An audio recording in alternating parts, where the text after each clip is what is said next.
Good morning, everyone. My name is S. Lisa Herndon. I am President-elect of the Charlottesville Area Association of Realtors. I also serve as a member of CAAR, Virginia Realtors, and the National Association of Realtors Diversity, Equity, and Inclusion Committees. CAAR is committed to modeling diversity and inclusion for the entire community and maintaining an inclusive environment with equitable treatment for everyone. To challenge ourselves to be better, CAAR is committed to bringing influential speakers to broaden our mindset and to challenge the way we think or approach issues and situations. I would like to officially welcome you to the virtual diversity and inclusion session, surveillance issues and love letter implications. Your presence this afternoon shows that you take an active role to better yourselves, which includes how to listen, to understand, and appreciate differences. With that, I want to say this session is intended to provide a safe environment where we can learn, grow, challenge from each other. For specific legal advice, contact an attorney. The Virginia Realtors legal hotline can also provide you with legal information. I want to acknowledge and thank our collaborating partners, the National Association of Real Estate Broker Realtist Chapter of Richmond. This is the fourth event that we have collaborated on this year. Before I pass the session on to Katrina Tyree, President of NAREB Realtist Chapters of Richmond, we are going to share a few minutes of a video on the history of NAREB.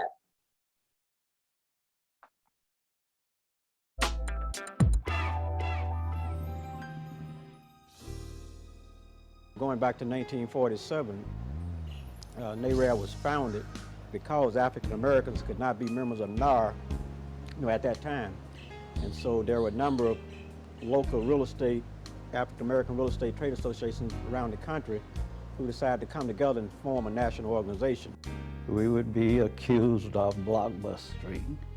You see, and introducing, I know we had a case in Atlanta where we were charged with introducing some disruptive kind of residents in white areas when we would sell a black person a house in a white neighborhood. When they opened it up, the women could go in and say, most of the men could not. They did have a problem with black men. I think they were still kind of frightened. To join together black real estate professionals and to fight for the rights of African American homeowners, 12 people founded the National Association of Real Estate Brokers in Tampa, Florida, July 1947. The NAREB developed out of the National Negro Business League, whose founder was educator Booker T. Washington. W.D. Morrison of Detroit was NAREB's first president. The group called itself NAREB and its members Realtists, and established its motto in the 1950s, democracy in housing. It was created because the Realtors were calling themselves Realtors. No, we couldn't call ourselves. See, the Realtors is a trademark. It's patented. We thought Realtist was the most appropriate term. There is nothing better than coming with your brothers and your sisters and sharing in education, sharing ideas, and knowing that you are considered the cream of the crop of minority real estate professionals. NAREB president from 2007 to 2009, Maria Kong, joins a long line of past presidents who have built on the accomplishments of great leaders before them. Presidents like George Harris, 1953, the only president to serve 3 terms. Q.V. Williamson, 1963, who established NAREB's headquarters in Washington, D.C., a first for any trade association. Albert Johnson, 1987, who with Presidents Williamson and William Hamilton founded NAREB affiliate RIMBY, the Real Estate Management Brokers Institute. President Tom Holmes, 1985, opened brand new doors for NAREB in the nation's capital. and Evelyn Reeves in 1989 became NAREB's first woman president. It's really a family, and it's a family of opportunity. It's a family of education. It'll open your eyes to anything you want to do. NAREB really let me do, I could do and be the best of whatever I wanted to do. That's really what it was. Because you are the key. Not only are you out there interacting and making these homeownership possibilities happen, and I know what your goals are.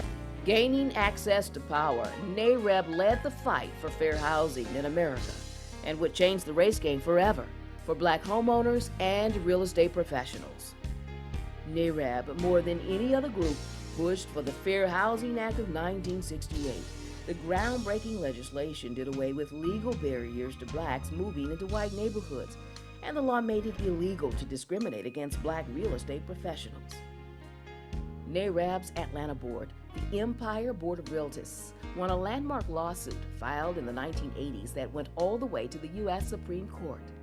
The ruling made it illegal for the Multiple Listing Service, or MLS, to require agents be a member of the National Association of Realtors, or NAR, to use the MLS advertising service. Realtists and any other qualified agent were now able to join.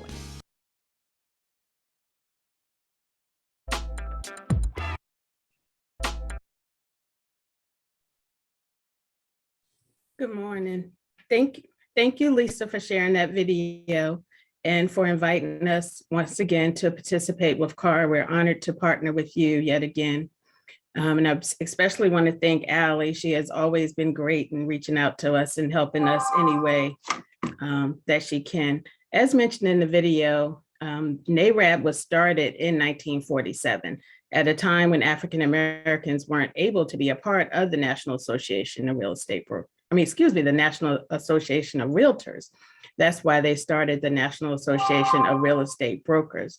The purpose of NAREB was and continues to be to enhance the economic improvement of its members, the community, and the community at large, and the community that it serves. We look forward to partnering with CAAR.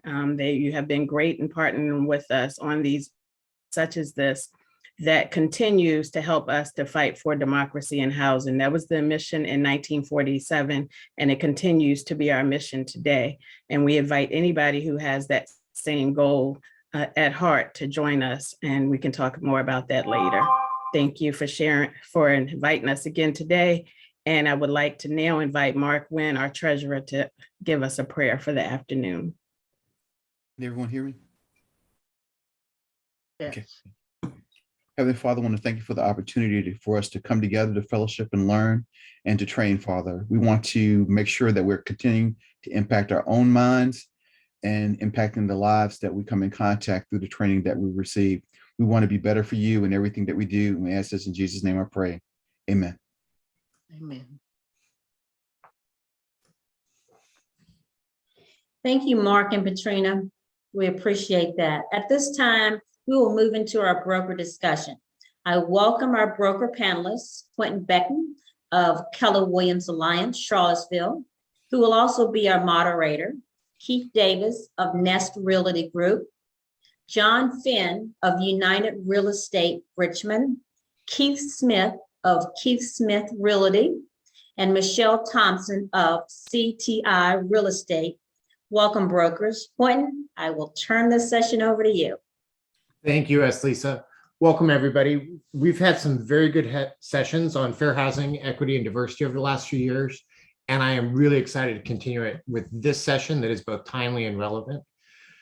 As was mentioned earlier, the intention is that we have a safe environment where we can ask open, real questions, learn from one another, and understand that this is a discussion about the practical aspects of surveillance and love letters and not intended to be any form of specific legal advice. If you need specific legal advice, you can contact an attorney or you can access the Virginia Realtors Legal Hotline. To get us started today, the DEI Council collected questions from council members as well as agents inside and outside of our association in an effort to help us address those questions within our allotted time frame. We have grouped them into consistent themes because many folks have similar questions, and sorted out our beginning panelists who are going to answer those questions. So we will move through those topics one by one. Just a reminder, we are in a Zoom session, not a webinar, because we wanted you to have a chance to interact directly. So if you have a question, you can share questions with us one of two ways. You can enter them into the chat where Ali and I will try and help keep track of them and get those answered. Or you may use the raise hand feature under the reactions button at the bottom of your screen. Raise your hand, and when we're at the question point, we will move down those in order.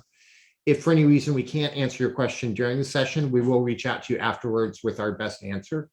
We've got so much stuff we could say in a really short period of time, so you can hear me even speeding up how I talk. And I just want to give the maximum amount of time to the panelists that we've got. So welcome, panelists. We're going to start out with surveillance issues and move on to our first question. If you see me turning to the side, I've got some notes right here. I'm not paying attention to you. I'm trying to sound smarter than I am. So the very first questions that were sort of grouped together is, what kinds of surveillance are out there? And is the checkbox in the MLS enough disclosure, or do we really need more to go from there? And we're going to start out with Michelle from CTI to sort of answer this question starting out for us, followed by Keith Davis. So Michelle. Good day, colleagues and friends. Thank you for tuning in today. On your screen, you probably see the questions that I'd like to share some light on. Video surveillance, audio surveillance. As a real estate broker, this is a conversation that's happening more and more. What type of audio video surveillance could a homeowner have? We're finding that whether it's the Ring doorbell on the front of the door, the baby cam in the nursery, the surveillance systems throughout the home, or even the neighbor's Ring camera that's capturing from across the driveway. These are all things that we have to take in consideration when advising our homeowners as listing agents or helping our buyers navigate through the process as buyers agents as well. Does there need to be a sign on the property showing or indicating that there is a camera on premises? Well, in Virginia, according to Virginia Code 19.2-64, that's the code that talks about liability issues with footage that take recording of voices. Virginia is a one-party consent state. Not to get into the legal realm, but it is a best practice, my firm believes, to indicate to folks that they may be being recorded. And especially if it's not obvious. For example, if it's a baby cam in a baby's room, I am, as I've shared with many, a new grandmother. And as a new grandmother, a Mimi, from having a grandbaby in another state, it is amazing technology that the baby camera can be on in Florida, and I can tune in with my iPhone in Virginia and see what the little one is doing. Not only can I do that as a grandmother, we have to be aware as real estate professionals, fortunately or unfortunately, a seller may be in the position to do the same thing while someone is looking at a home, have the baby cam on and tune in from their cell phone in a completely different location to be aware of what's happening. So those are the types of things that we want to advise our clients to be aware of.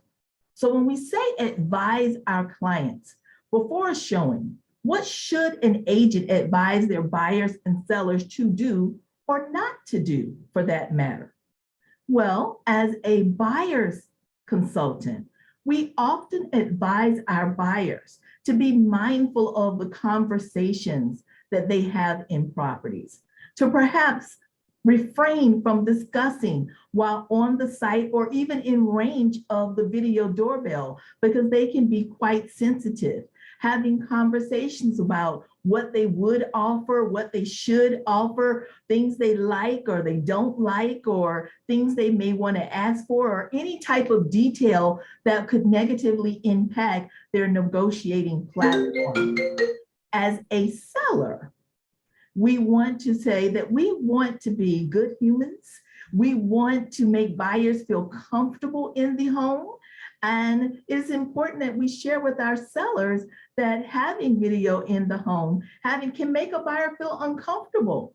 They could be so focused on that, oh, that there's a Ring doorbell. Let me make sure I stand tall and lean in, that they're not paying attention to the home. And we want to make sure that we advise our seller that anything that may be picked up on the doorbell or things of that nature, especially if there's a fair housing component, that should not be a factor in choosing an offer. The offer, those things should not be a factor. So advising our sellers, do we really need to have that Ring camera showing while we're in the middle of an open house? Possibly not.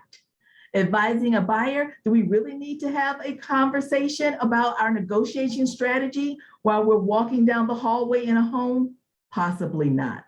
That's where we start, being aware, letting folks know that those cameras are there with positive signage, and being cautious about what we say when we know that there may be another party tuning in. And Mr. Davis. Yeah, so Quentin, first off, I just want to thank all of the panelists who are joining us here from outside of our area in particular, because I know this is the Charlottesville market is being blessed by your expertise, and I thank you for joining, and thank NAREB for taking part in this and giving us the opportunity to do this. But to the specific questions, I think when we're talking with our agents, the advice that we're really providing is just, as Michelle said, this is about making the property accessible to everybody in a comfortable manner. And if we know as agents, and we've watched clients become more cautious, if you will, when they're around baby monitors or around Ring doorbells, know that that's the way that other buyers are approaching this as well. And that if we want our property to be appealing to all of the buyers, and we want them to be able to take the time to evaluate the property, sellers need to be preparing the property as best they can. And that doesn't just mean, cooking cookies on the morning before an open house. It means making the house accessible. And, the question of what kind of monitors counts. I think anytime you walk into a room and you see a light that's on a bookshelf, that's whether it's inside of, Michelle's told us it's baby Shiloh's little, his teddy bear near the crib. These are things that are going to set people off, and just being aware of it. I think, is the checkbox enough? Look, if you're not putting a note in the agent notes that says that surveillance cameras are present, I think you're making a mistake. And I think you need to be full disclosure. Do we have to have signs pointing at every camera? So if we're at that point, I think we ought to be just removing the camera. So, but thank you, Quentin. Thank you. And so we're going to move on to our next set of questions. Fair housing and DEI, we're going to set aside for just a second, because there's a lot of other practical considerations and even some other legal considerations with audio and video surveillance in a home. And so you have our list of questions here that this came from in terms of, you're talking to your sellers, what are the pros and cons, or reward versus liability? And are there legal considerations other than fair housing and diversity that we need to think about in terms of inside and outside of the house and doing a showing? And we are curious from the brokers on this question, main reasons that sellers really feel insistent about having audio and video surveillance while their home is listed. And does this affect where we place lockboxes and other considerations in setting up the house for showings? And for this particular question, we've asked John, followed by Mr. Keith Smith, to answer. So John, I'm going to pass it to you.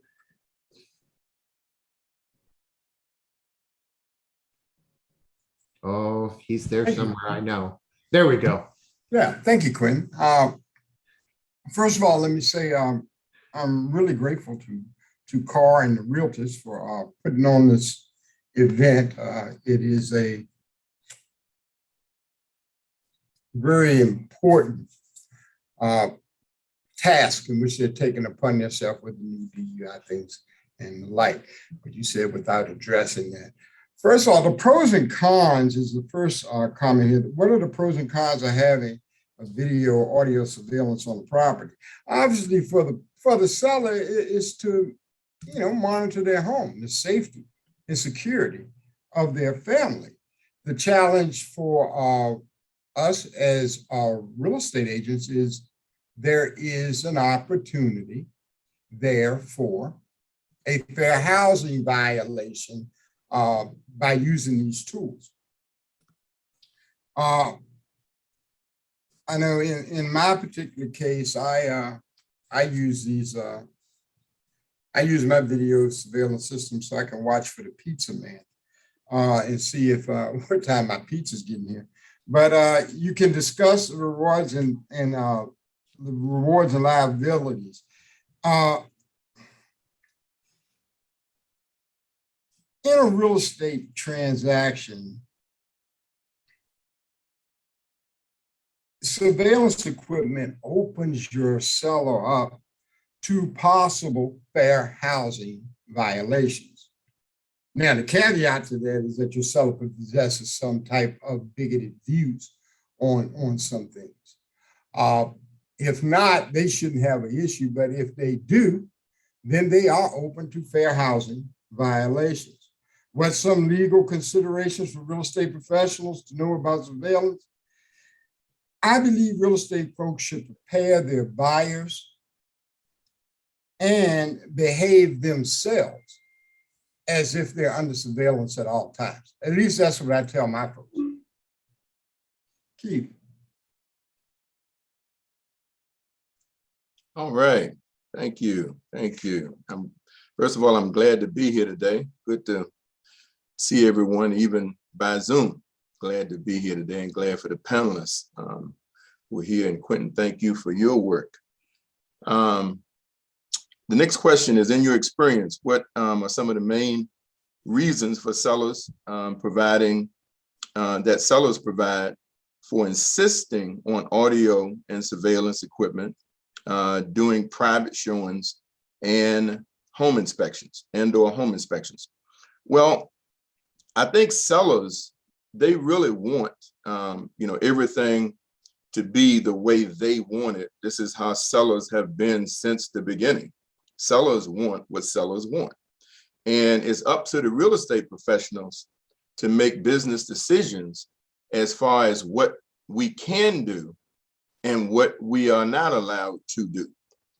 A lot of this information is listed in the VAR listing agreement and the RAR listing agreement. It talks explicitly about surveillance equipment and if surveillance information or audio equipment is there. And I think for real estate professionals, we need to check with our brokers. We need to check with our firms, and we need to understand what our broker is saying or what our firm is saying about this particular question. I can answer it from my firm's perspective, but that may not be your firm's perspective on it. And if you don't have a perspective on it from your firm, I would suggest developing one, developing an opinion about how you're going to move forward in today's changing times. If we've learned anything over the last 2 years, is that change is inevitable. We're going to have more of this going forward, and this is going to change. So we may as well get used to discussing more information with our sellers about that.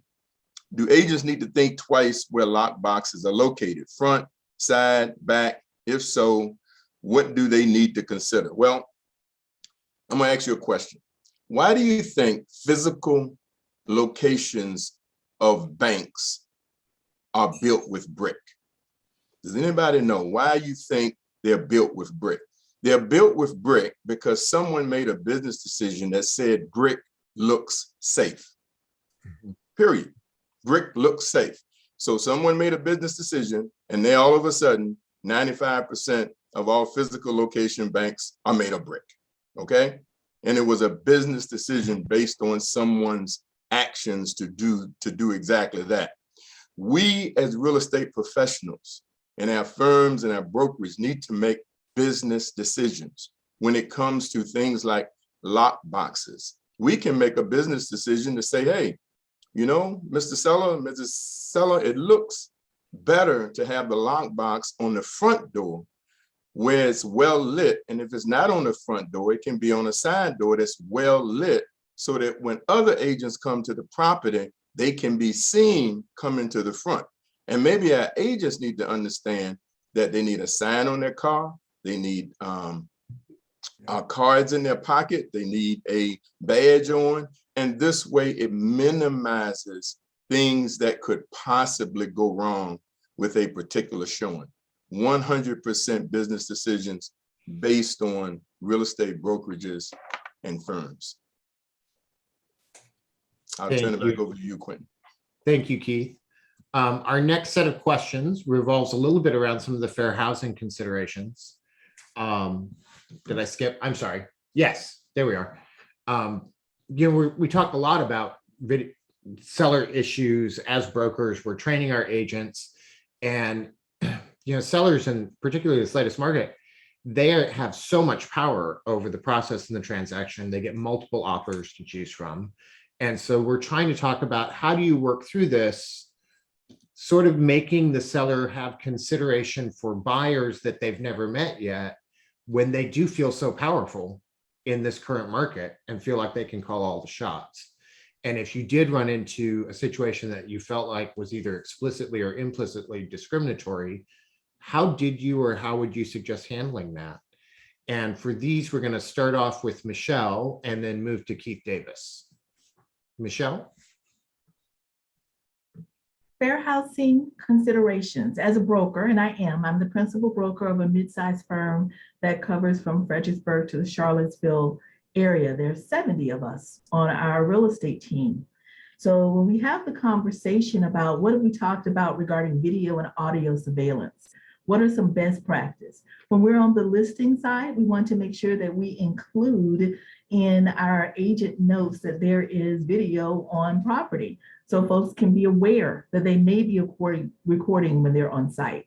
When we are on the buyer side of the transaction, we want to have that conversation with our buyers about being careful about what is talked about in the home. We also want to be able to, colleagues, expand the conversation beyond just the video and the nanny cam or whatever the recording, because you may also have scenarios like what I talked about earlier, where the neighbor's cam, the neighbor's ring doorbell may pick up the folks coming across the street, and the neighbor may want to run over and say, guess who looked at your property today? Or come outside every time they see a buyer show to introduce themselves, to say, hi, are you thinking about this home?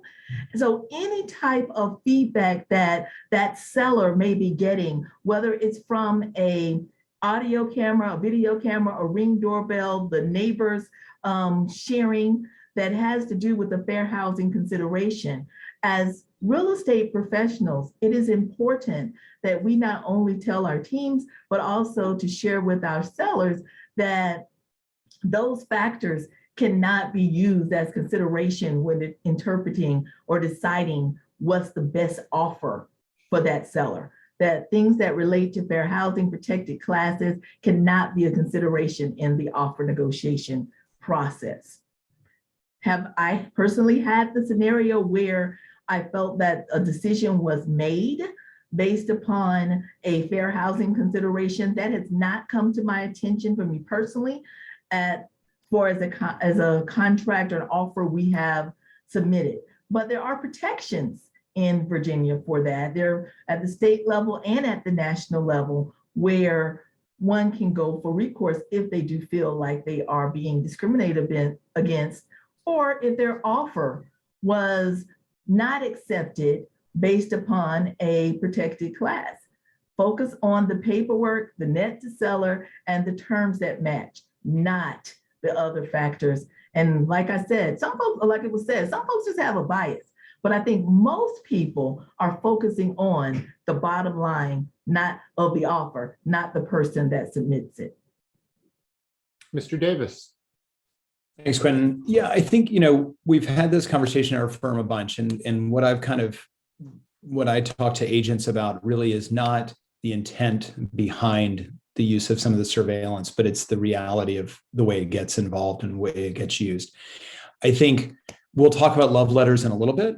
And part of that love letter conversation is also an idea, and we've heard about, if you haven't seen it personally, that buyers submit photographs of themselves as a happy family, or whatever their status is, in hopes of winning an offer. And I think when we talk about the surveillance cameras, my advice to agents is to think about surveillance cameras as being not just a request for a photo, but an actual demand for an image of every buyer who enters that house before they actually come through.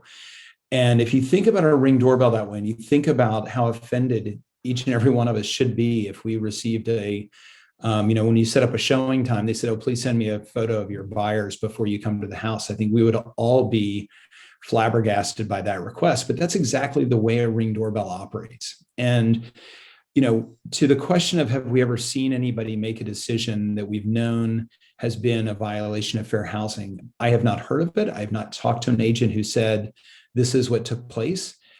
But I have to think, if you are a seller and you are looking at the photos and the images and listening to the conversations of everybody coming through the house, you're looking for something, right? You're looking for some key of whether or not you want to buy or sell this house to this individual. And I think that's the problem, is that if you are looking at the individual and not at the offer, if you're looking at the way they talk or the way they move or the way they dress or the way they act, you're looking at something you shouldn't be looking at in terms of determining your seller, or the buyer rather, of your property when you're selling. And to that end, there's absolutely a fair housing consideration. And it's absolutely something that we need to be talking with our sellers, not just disclosing that a camera exists, but really questioning, why are we looking at it? What is it you hope to gain from looking at that camera? There's nothing good that's coming from it. So that is the way we deal with it. It's not that anyone's going to openly say, "I don't want that couple to buy my house." But if you're looking at it and comparing them in a competing offer situation, that's exactly what's happening. Thank you. And our last slide under this, before we'll open it up to some questions for a few minutes, is some specific issues that people had brought forward. The agent is showing a potential rental or a house, and the two people walking in are the same sex, whether male or female, and they get a follow-up question of, "Hey, was that a same-sex couple that you just showed my house to?" Do you even answer that question, and how do you deal with that? And what should realtors do to prepare sellers with regard to AV to remain compliant? Is there something you can do about Ring doorbells during showings? I know in our prior conversation in this group, I have gone to houses before my buyers and made a point of standing in front of the Ring doorbell, getting the door open and walking them through, waving at the Ring doorbell camera, and then entering myself, because I just felt like that was the right thing to do. And how do you prepare buyers for the possibility of being recorded? Because with all of our best efforts, we can't control the sellers, and it's their home, and we have no idea what they've done in terms of surveillance. And although we trust many of our clients, if somebody really just doesn't want to tell us, they're not going to tell us. So these questions came forward, and we're going to start out with Keith Smith this time, and then move on to John to answer these ones. Sounds good. Sounds good. One of the things I'd like to start with is that, especially in that first scenario there, I always start with the law. And I go back to something that may not be done as practical now as maybe it used to or it should be, but listing appointment consultations and buyer consultations. Buyer consultations and listing appointment consultations with your seller, they're imperative, and they're coming back now because I think a lot of this needs to be discussed in advance.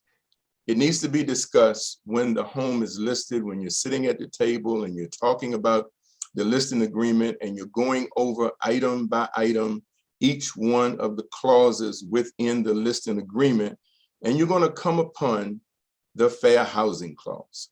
And that's our opportunity as real estate professionals to start talking about this with the sellers and say, look, this is, what my firm believes, this is what I believe, and this is the law. And this is what it states. And these are things that may happen when your property is shown. Find out if there is any resistance to any of that up front. And then we don't have to put ourselves in a position later where it's a got you position and you got to explain yourself or go back or backtrack and say something that was not explained thoroughly in the beginning. I firmly believe that that is one way that it can be handled. And you can always look back once the seller asks you a question or says something about that. You can always look back and say, well, you know, we talked about this, and this is what you and I agreed upon at that particular time. And so that, you know, that's normally what happens. Now, sometimes with buyers, obviously, you can't always have every single conversation. I remember vividly being in a car when it was practical to drive buyers around. It's not practical anymore. But when it was practical to drive buyers around, I had two buyers in the back seat. And they asked me, they said, is this a mixed neighborhood? And I looked in my review mirror. They were both sitting in the back. And I said, yes, it is. I said, there are ranchers, there are Cape Cods, there are transitionals. It is a totally mixed neighborhood, 100%. They looked, and I looked in my mirror. They looked at each other like I had two heads. You know, and I didn't know what they were talking about, and they never brought it up again. But I say all that to say that, you know, you have to handle some of this stuff with a little bit of humor. But as far as the seller is concerned, I think it's very important to have those conversations up front. And then what should realtors do and prepare the sellers? I think there again, to have those discussions, smartphones, Ring video, door cams, etc. We need to have these discussions up front and clear the way for a smooth understanding going forward. John, do you have anything? Yeah, I'm looking at this next question, Keith, and I've had that experience where they asked about the mixed neighborhoods, and actually I did the exact same thing. But I look at this next question and it kind of makes me smile. What should a realtor say or do to prepare a seller regarding AV to remain compliant in fair housing in the age of smartphones, Ring, and doorbells? You should do exactly what Keith just said. You should have the conversation. You should talk with them about the liability that may be involved in having their security system on when people are showing houses. But as Keith Davis was saying a little while ago, let's be realistic. They are going to look at the video.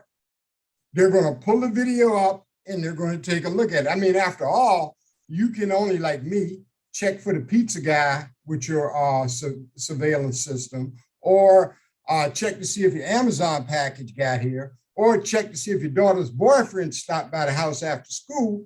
After a while, you know, you invested all this money in a surveillance system, and here is the holy grail of being able to sneak up on somebody. I think to think that people won't use these systems, or to try to even convince them not to use them, I think it's pretty much a fool's errand. So getting a couple questions from the side here. One of the things that was brought up was, you know, often we have sellers depersonalize a house, whether it is because we don't want the buyer to see pictures of their kids, or we don't want to do a picture that publishes their family all over the internet, or just to make the house a blank slate. If we're telling sellers to remove personal pictures from the home, isn't that very similar to telling them, hey, don't look at the Ring camera? Isn't that just the same coin on the other side? You know, to sort of blank things out so that we're really just talking about the house and not any other extraneous detail. And also, you know, I know that NAR has addressed this in a couple situations, but as Lisa put up a question in the chat, agents do sometimes send out the postcard blast saying, help choose your neighbor. And, you know, that has been determined by NAR and certain ethics hearings to have stepped over the line, another one back. How do you best influence sellers to walk in between a set of lines that we know is right when our job is just to advise them and we can't force them? And Well, any of the panelists, just jump on in. I know John always has a ready answer. Keith, were you about to say something? yeah, I was just, yeah, I was about to say that insofar as I guess you would call it sanitizing your home and the pictures are concerned, the way I've handled this profession since 1989, and I haven't changed in this climate. When a buyer comes into a seller's home, and I explain this to every seller, it is my job to help them fall in love with your home. Bottom line, I want them to fall in love. It's sometimes difficult for them to fall in love when they can't see themselves in your home. Regardless of who my clients are, regardless of their culture, what I try to make them or help them to understand is that, well, I had an instance where I had this 12, let me see, it was 15 foot by 6 foot portrait of the seller's daughter and in her wedding dress. And it was pronounced by the staircase, going up the staircase. And how I explained it to the seller was, I said, you know, people are going to come in, and I guarantee you, they're going to stop and they're going to look at this dress, and they're going to look at your daughter, and they're going to say how beautiful she is. And you know what they're not doing? They're not looking at your home. And so that is one of the reasons why I encourage that personal photographs come down and artwork stays up. And what I try to do in promoting that is to let the client know 100% that we want people to come in and fall in love with your particular home. And besides the fact of personal photographs are going to be on the internet forever. Yeah, they never Do go you away. want your photographs on the internet of your children and you and everyone else out there forever? To speak to what Keith's saying, sanitizing the home, you know, Keith and I go back a ways. I know in the 1980s, any affluent African-American seller would always, and I mean always ask, should I take my pictures and my artwork down? I always tell them, you know, exactly what Keith said. We're looking for them to move into the property. For example, I had a professional ball player, his house listed, but it was so much memorabilia from different leagues and other players and signed jerseys in football. And the experience that I was having showing it was everybody was looking at, oh, wow, look at that, it's signed by Walt Frazier. And they were looking at the memorabilia as opposed to looking at the house. Sometimes you do need to let your sellers know that perhaps, I know one thing that I say, you know, I'm representing people who aspire to live in your neighborhood, and hopefully my selling client will take the hint that perhaps that Confederate flag behind the couch should come down. You know, I never addressed them directly. I mean, it can't be all bad. They're using me for a realtor. So, you know, these are the kind of things that that you do have to be mindful of. And so I often share with my sellers that we live in a home differently than how we share a home with the public. You live in the home for your personal joy. You're sharing a home with the public to appeal to the masses. In our area, just like John just mentioned with the memorabilia, we have a lot of government folks, military folks, and you walk through a home and you may see a certain military individual standing with the president, or you may see the swords up from the letters of accommodation. And then that takes the focus off the details of the home and off the service history and things of that nature. So yes, as I see in the chat, for African-American sellers and for sellers of color, that conversation has often come from a different perspective. This conversation today is not about appraisal bias or the recent results regarding that, but it is a factor. And there is a certain amount of fear from the people of color community, of different color community, that if someone walks in a home and it presents a sense of cultural diversity, it may influence that buyer to not choose that home or to bring a lower offer. So that's a part of the conversation that does come up. People ask that question to say, if I leave this particular artwork up, if I leave that, could my appraisal come in low? Could someone make a offer or choose a lower offer or choose not to make an offer?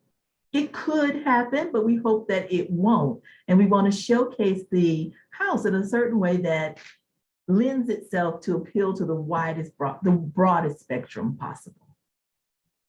So I think if I were to summarize before we move on to our next topic of love letters, what I've heard you all saying is that there's of course fair housing rules that we have to follow, that we may or may not be able to enforce with the sellers, but we have an enormous opportunity to influence and affect each client, each seller, each transaction, step by step, to move it closer to the ideals of fair housing. Even though we understand that even if I get my seller to turn off his Ring doorbell, there's still one across the street recording my guys. I can't stop it. And if somebody really just wants to be dastardly and break the rules, we probably can't stop them, but we can start shifting the needle by moving the mean transaction by transaction and using our influence and our position as professionals to start educating clients one at a time. Exactly. So our next topic is the infamous love letters, and it's the first questions. We're going to start with Michelle and then move to John. Is, what is a love letter, and is there an acceptable love letter, and if so, what does it look like?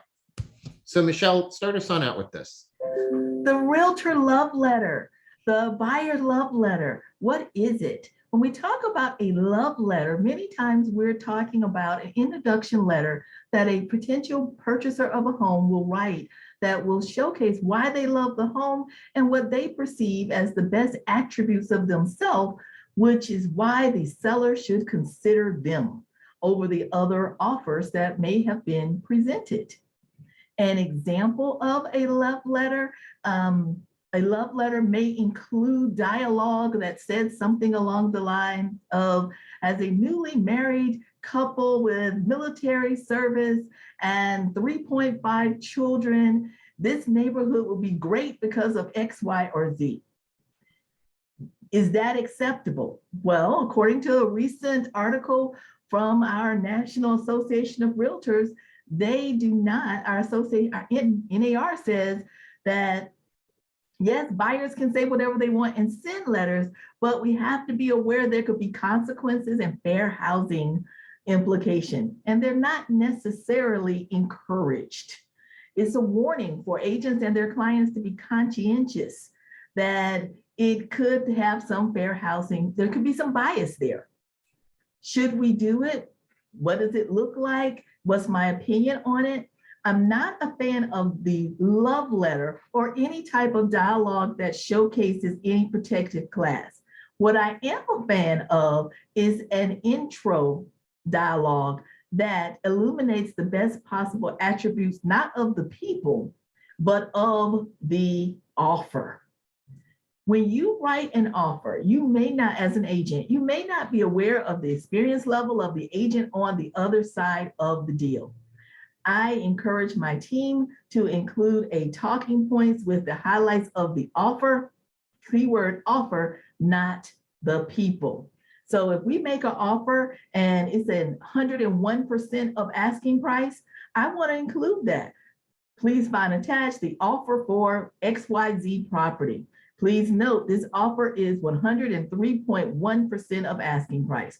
According to the Association of Realtors, this is what folks are getting. We're above that.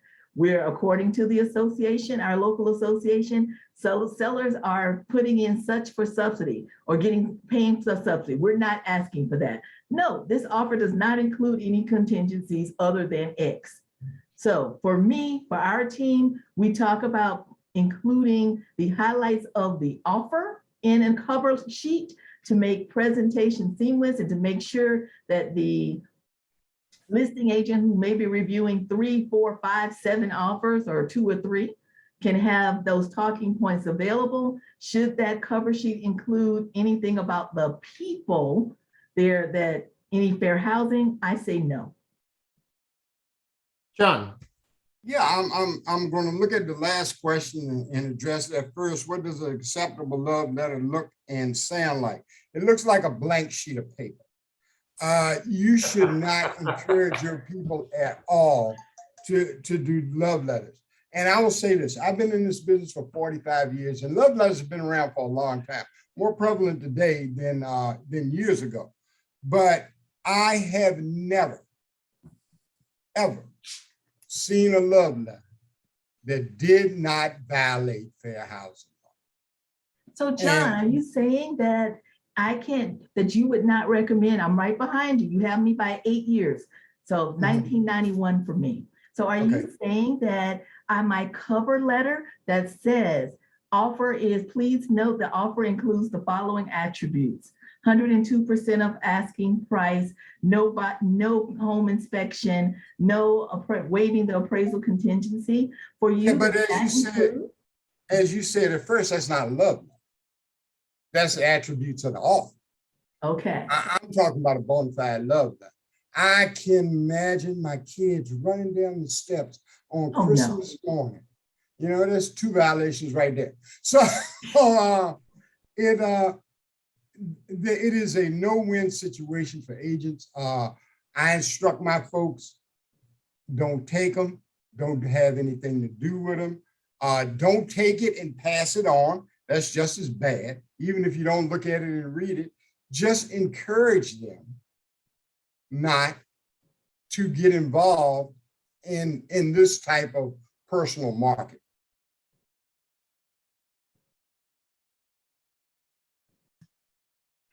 All right, then we're going to move on to our next ones. And we're going to start with Keith Smith and then move to Keith Davis. So this is the double Keith question. You know, if you're being a buyer's agent or a seller agent, you don't want to receive or pass on, and yet you have a fiduciary to your client. So how do you protect yourself when you're in those positions regarding love letters? And Mr. Smith, we'll start with you. Okay, great question. How do you protect yourself as buyers? So how do you protect your buyer? How do we tell our buyers or our sellers up front? Well, first of all, I can't tell those buyers or sellers anything. I can only explain and lay out the facts. I can let them know exactly how these love letters are going to affect their overall goal of trying to win this property. For instance, if they're a buyer and through the, once again, I'm going to bring up buyer consultation because that's something that should be done up front. You should have expended at least about an hour, hour and a half going through the contracts, talking about all these things up front prior to going out and looking at any properties. And I do this now by Zoom, I do it in office, but I still do it. And I think in those times, you can talk to buyers about the results of love letters and what they actually do and how sometimes they really don't help you achieve your goal. I've seen some buyers who want to put forward love letters. I had some about a couple of months back. They wanted to write a love letter in place of giving a full price offer. Okay, they wanted to write a love letter because they thought that the love letter would dissuade the seller over getting full price for their property. Okay, so the conversation we had to have was that, what if this were your house? Okay, would you accept a love letter in place of $20,000? What would that look like? And how would that make you feel? Do you think they're rich, or they're multimillionaires and they just don't care? Or what is your strategy toward doing this? So that's the conversation that I try to have, is to be practical and to say, put yourself in the seller's shoes. And I know you really, really, really love this property. You really want it. Let me tell you some ways that we can probably get it pushed up to the top of the heap better than a love letter. Okay. Yeah, if you want to be in the seller's house, you have to first step into their shoes. Exactly. Yep. Exactly. And so in doing such, I think making sure that your offer is the best offer that we can possibly make it, given your circumstances. Your circumstances may not allow you to make the offer that may be acceptable, but we're going to make your best offer. And that's that's what I try to explain to them. And in regard to the sellers, through that listing consultation, through that listing appointment, we're going to talk about the same thing. We're going to talk about these love letters as they come in. We're going to look at the specifics of these offers. And as a matter of fact, when I have multiple offers, I have an Excel spreadsheet, and I have a multiple offer spreadsheet, and I have offer 1, offer 2, offer 3, offer 4, and we go down the list. And I even have a little column on the side that ranks them, force ranks them based on the criteria that the seller said they wanted to get out of the house in the beginning. So based on that criteria, offer number 7, number 9, and number 12. These are the 3 that stand out to get you the best of what you said you wanted when we first met 4 days ago. And Mr. Davis. Yeah, so I just kind of want to, I'm reading through, and Quentin, I know you're responding, saying we're going to touch on some of these later. I just want to say, if you're not reading the chat screen, hop up, because there's some great questions being asked, and we will address a bunch of these as we move through. But I think, the first and foremost, buyers and sellers alike, when it comes to these love letters, the most important thing that we talk about is that you have this discussion before love letters ever become an issue. If you wait till you're holding a letter in your hand, your seller's going to want to know what's in it. If your buyer's taking the time to write one, they probably have already decided they think it's going to have an impact. If we go back a couple of slides and we think about the question of staging a home, or of desensitizing, or sterilizing the house, whatever terms we want to use, about kind of stripping the personality of the homeowners.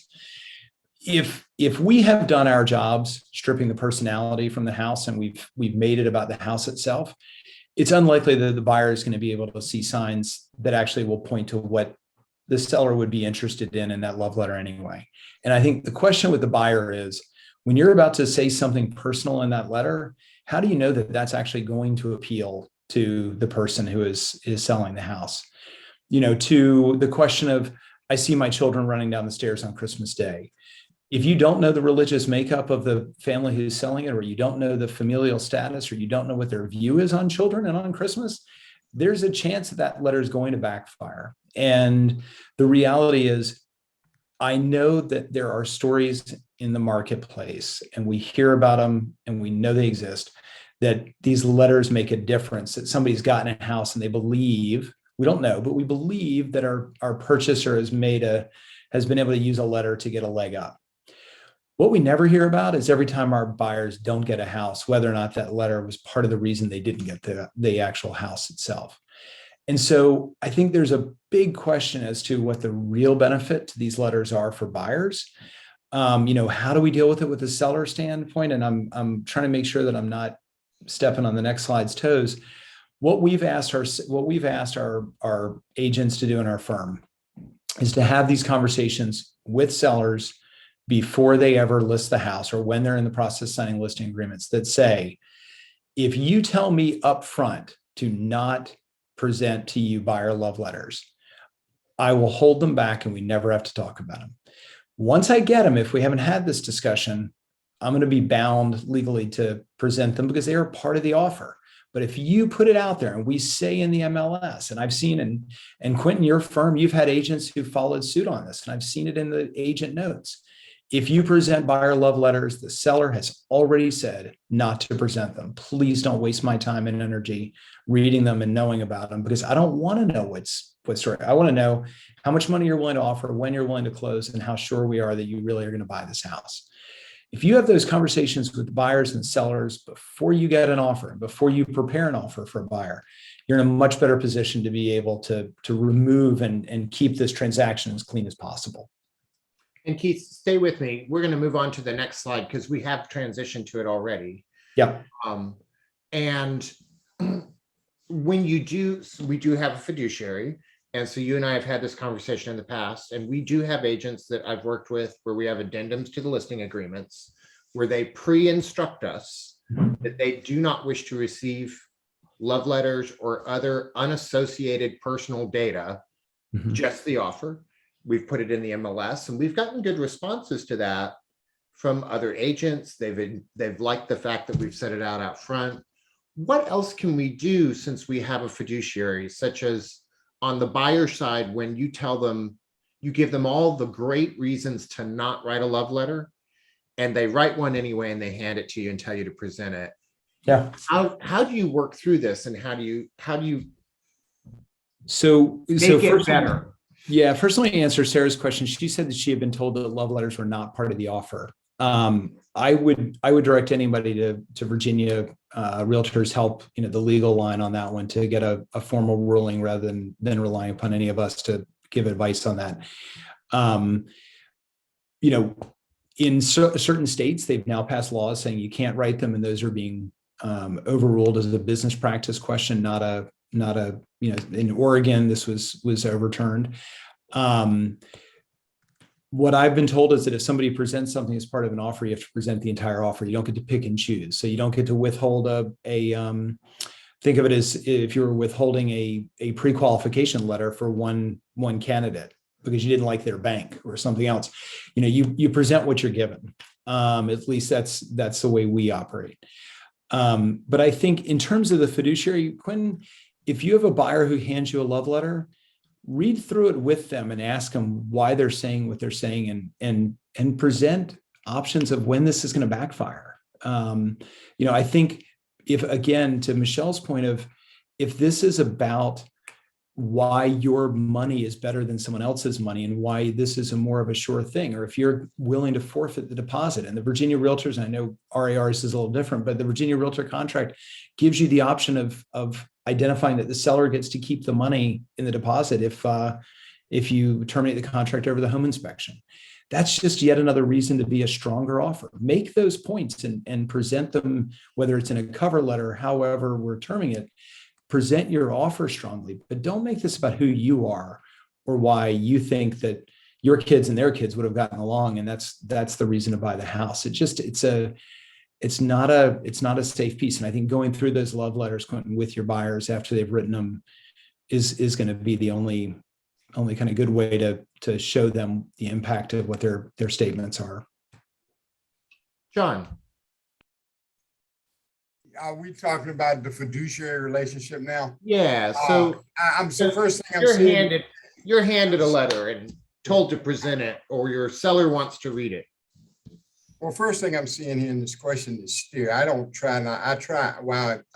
steer anybody, but I do strongly suggest to my buyers, you don't want to do this. And generally once you have an honest conversation with them, even if you didn't do it before, once you have an honest conversation with them, a reasonable person can understand what you're saying.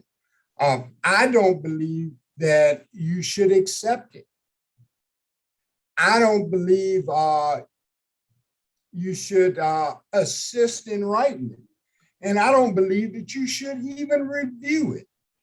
If they hand you a letter, the first thing I say, have you had your attorney look this document over to see if it violates fair housing laws? I know that sounds like a lot to some people, but I believe that's what you should do. I know Go ahead. Under the NAR best practices, and this was gleaned from multiple states with multiple laws, so take it for what it's worth. They recommend that you seriously discourage love letters at both ends of the transaction. That if your client insists on writing one, that you do not participate in it and you do not read it. And that if you receive one as a listing agent and the seller wants to read it, that you do not read it with them, that you try to get them to choose first and then hand them the letter. But if they do get a letter, that you just back out of the room. Yeah, I just had, just to address this, I just had not long ago, I was representing a retired military colonel. And she had this magnificent display over her fireplace with all her ribbons, her awards, her Bronze Star, her Purple Heart. And to be quite honest, I, as a realtor, and I've been, like I said, I've been doing this for 45 years, I was actually drawn to this display. And I actually had her stand there and explain that to me. And so, you know, this is in today's market. I'm on the market on Friday, Saturday evening. We've got 13 offers. With that 13 offers, I had 6 love letters. And mostly from the military crew. Everybody that was military, actually one person wrote a love letter with a picture of him, his family, the dog, and pointed out to her that I served under you in Iraq. So I was going through these things. So when I met with my seller, I said, look, I've got 13 offers. And I've got them weighted and evaluated, as Keith suggests that you do. And I said, and I got 6 love letters. I said, I don't want to take a look at the love letters until we decided on which contract we're going with. And this particular buyer was okay with that.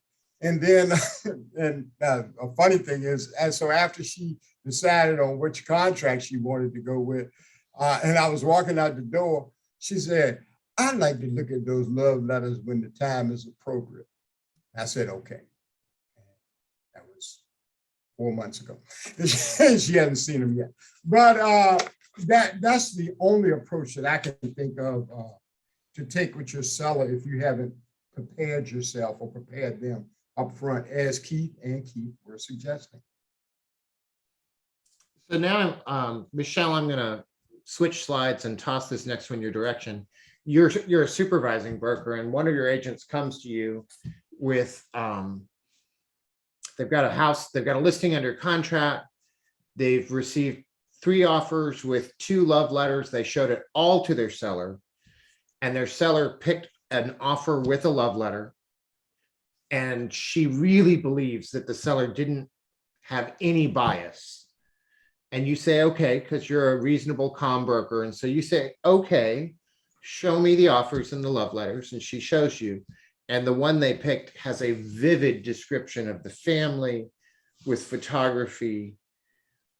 What's your next step? Because it's done.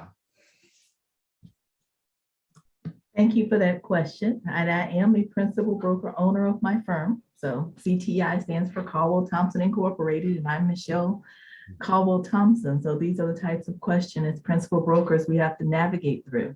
First of all, I want to be able to share with my seller that if there is a concern later on, if there is any type of legal engagement regarding this offer, that the documents, the emails, including the love letter, may be a part of the dialogue for the court scenario. So it is important if that love letter was presented, that we understand that are there other factors in this offer why you chose it, because it's now a part of the items that can be called under to be looked at more closely by a governing party. I go back to what Keith shared. I too am a fan of a robust listing and a robust buyer consultation, so we can engage in this type of conversation prior to getting an offer. I'm also of the same mindset as Keith Davis. At CTI, we do present the offer and the documents in its entirety.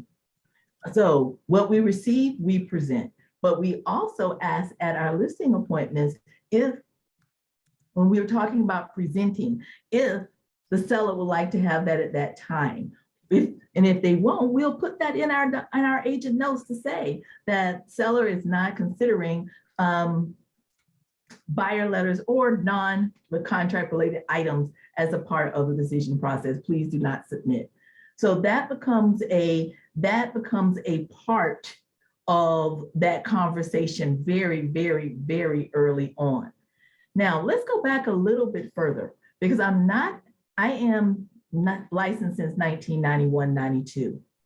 Back in the day, we used to actually, because keep in mind where we are in time set, 91, 92, offers were written, no email, most people didn't have computers. We actually used to as a buyer's agent, I recall, well, not even buyer agency then, I recall that going to the seller to sit down at a table and presenting an offer, sitting down in front of some folks. And it was not necessarily uncommon, so that we can push it through, that we'd have the buyers close by at hand so we could run out, because folks didn't have cell phones back then, to see if that was an acceptable yes or no.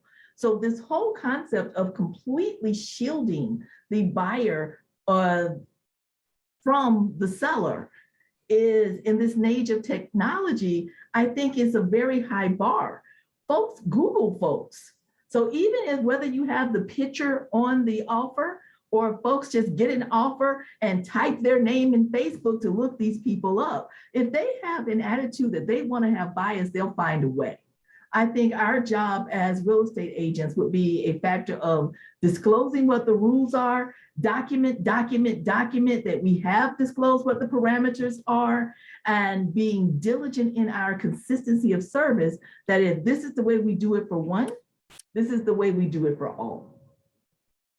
And I think you brought forward an important part, that even the unbiased have unconscious bias. And so just bypassing that entirely is always the best method to the best transaction for the seller and buyer both. Keith Smith, how would you like to talk about these that we have on the screen? Well, I'm going to go back to, and I agree 100% with everything that Michelle said. I want to go back to the point of the seller and buyer, or the seller consultation, and making sure that the listing appointment, everything was discussed, because that's going to be the first conversation I have with this agent is, did you follow company policy? Okay. Did you follow that? Did you go through everything that we talked about in our training meetings, and insofar as love letters are concerned, did you do all of that? So, if these things have been done, then you can definitely minimize, these things when it comes to the point of you getting, that particular love letter with an offer. So once you receive the offer, well, then it's like, then what? What do you do? How do you say that was not biased against a protected class? As an agent, as a professional, you never want to put yourself in a position that is questionable. You always want to be what's called beyond reproach when it comes to certain things, and fair housing is one of those things. And in order to become beyond reproach, you got to have those conversations up front, as far as, if you receive a love letter, how do you not weigh it out, or how do you not do it with the offer? If you do not present it, do you let the buyer's agent know? And the answer is yes, you let them know. But let's go back to business decisions. Business decisions. Your firm has to have business decisions. We don't have an issue as real estate professionals, and I'm going to go out on a limb here, and I'm going to say that no one had a cohesive meeting with all of the different firms to say when a seller would be accepting offers. I'm going to go out on a limb and just say, well, all of us didn't come together and say, well, this is how we're going to do it when how sellers are to receive offers. Nope. But when I look in the MLS and I see a house come on the market and I look on the agent comments, it's almost like everybody's on the same page. It's like the seller won't be reviewing offers until Monday morning at 5 o'clock or Monday evening at 5 o'clock, or the seller won't be reviewing offers until, and it's like we're speaking the same language. And it's obviously the seller reserves the right to accept an offer prior to whenever they say it. But my point is that if we can come together like around that, then we can come together around these love letters and make sure that they're handled in the appropriate fashion. So as I'm scanning through our questions, I think we've answered the questions on the next two slides already. We're getting short on time, so I want to scoot us down a little bit to the next slide. Allie, where do we go from here?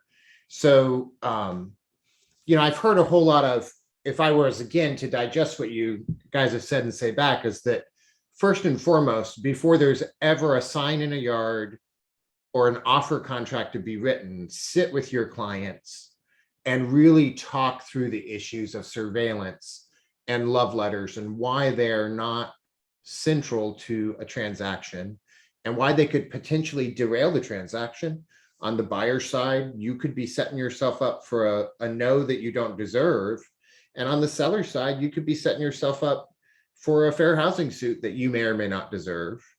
And that although that's the best preparation, we can still end up in situations that catch us off guard, and that we cannot ever stop the person that's just really committed to being biased. If they're super committed to being biased, well, they'll probably find a way around everything we do and be biased.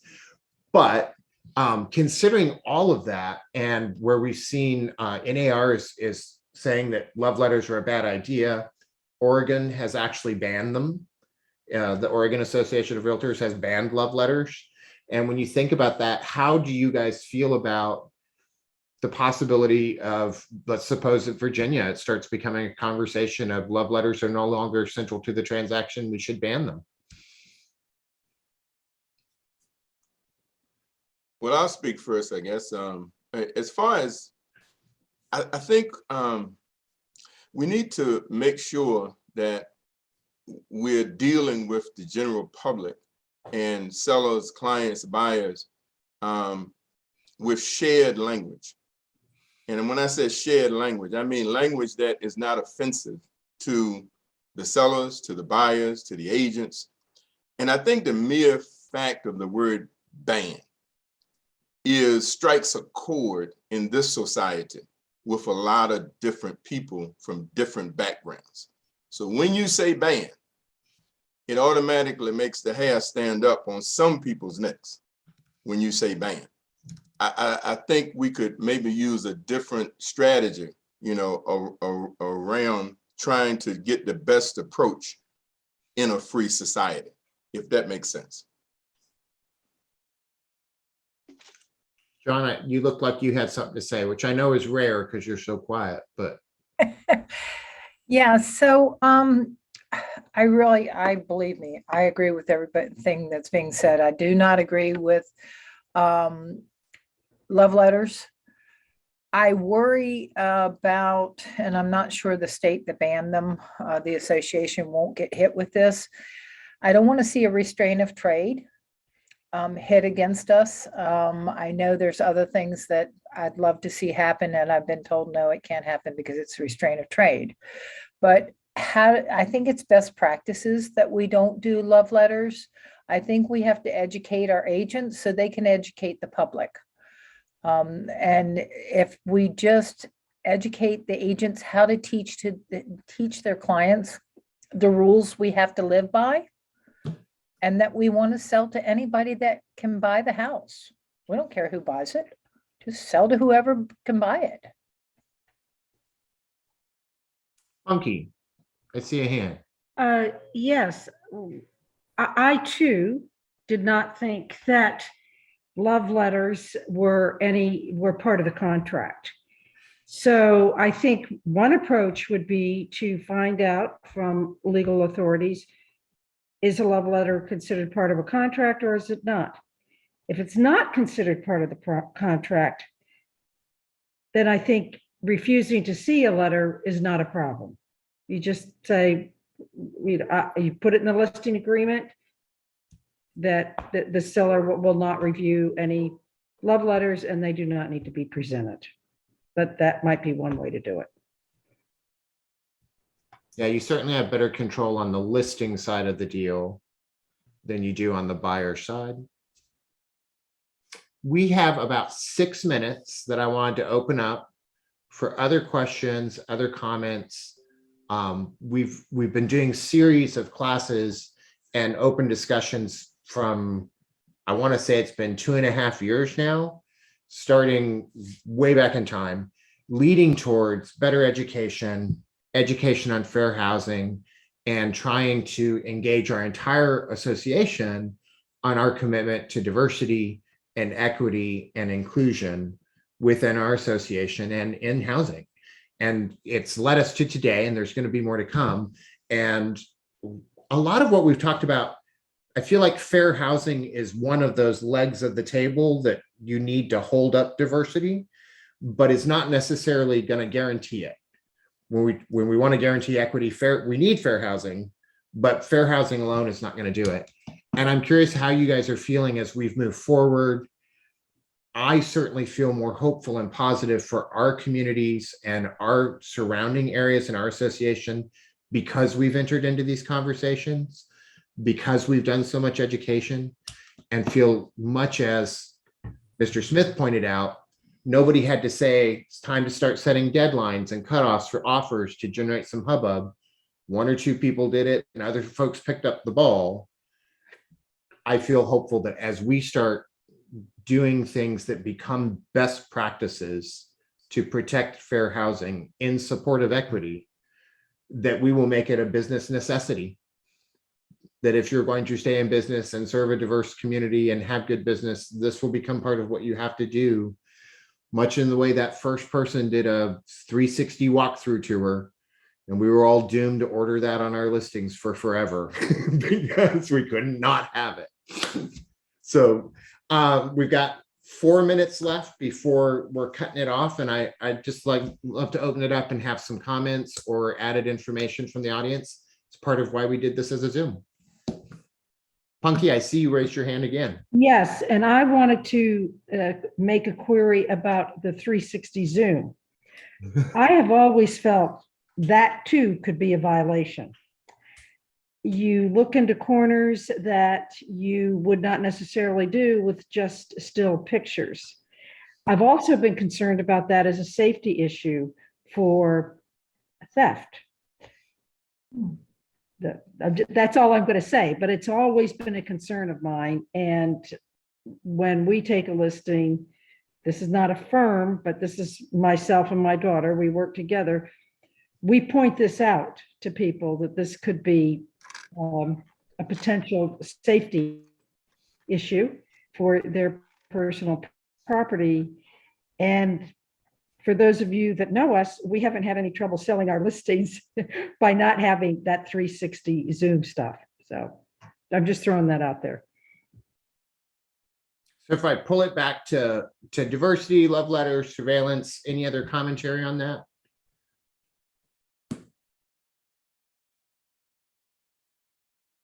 We had 75 people join us on this Zoom today. I'm really very appreciative of this broad audience. A special thank you to all of our broker panelists, many of whom only met on Friday, except for Keith Smith, who only met us today, or at least half of us, I think, for being willing to step up and share their opinion and just really try to make us all better. But that is the goal of the Realtor organization. It's certainly been the goal of the Realtist organization to hold real estate to a higher standard. And I am very, very, very proud of each and every one of you for coming in today. And as Lisa, our president-elect, that I'm proud to say, I would like to turn it back over to you.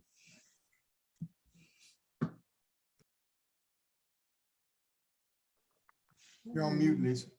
Okay. Thank you, John. All righty.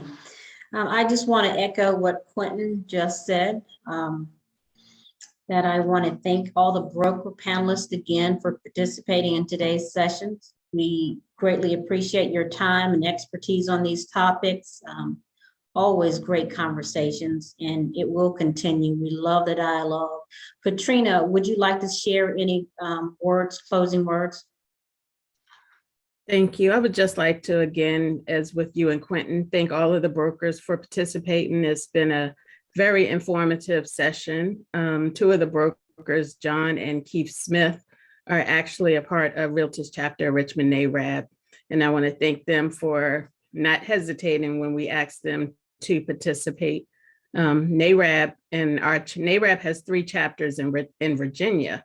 Realtist Chapter of Richmond is just one of them, and we meet every 3rd Thursday of the month. And we are also open to anyone that is willing to or has a goal of fighting for democracy and housing. So if anyone is interested in joining us or just sitting in on a meeting, we welcome you. And even though it says real estate brokers in the title, it's not all brokers. We have title companies, attorneys, anyone who is a real estate professional and is willing to fight, to help us fight for that goal. So again, thank you all for participating, and thank CAAR for inviting us again to participate with you guys. Thank you so much for that. And of course, we want to say thank you to all the attendees. We appreciate you joining us and wishing you a happy holidays, upcoming holidays, and please continue to be engaged and continue to show up and participate. Thank you all so much. Take care.